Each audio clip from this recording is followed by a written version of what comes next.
course not. What I'm about to say is obviously hypothetical and is not real. It's not based in any facts. It's just stories.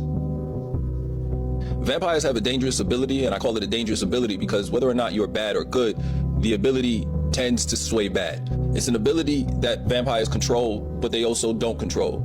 I wouldn't call it mind control. What I would call it is very strong persuasion. It basically does to women what women naturally do to men.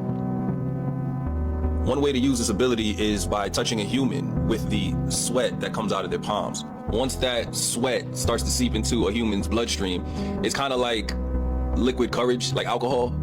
So with that sweat now in your bloodstream, you're very susceptible to what the vampire wants you to do.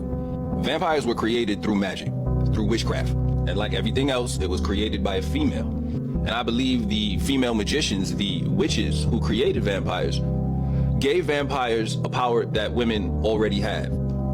Let's be real. Men are obsessed with women. Women are not obsessed with men. You get where I'm going with this? And this is why some people will say female vampires are more dangerous than male vampires, because they hone this power way earlier than male vampires. Not only that, male vampires can't use this power on other vampires, but female vampires can use this on male vampires. Now, here's the bad part about it, and it's hard to explain because, again, I'm not a scientist. I'm just speaking I've done research. From what I'm hearing, depending on who the person is, they might be susceptible to a vampire's influence by just engaging with that vampire. So if you're listening to that vampire talk all the time, or you're watching that vampire talk all the time, you just have eyes on that vampire all the time, some people tend to find themselves enthralled by said vampire. So for instance, if you find yourself having intense dreams about somebody you have never met before, so intense, vivid dreams, that person might be a vampire. I mean, you could also have dreams about a human, and if you find yourself wanting to do things that you have never done before, with or for a person, that person might be a vampire.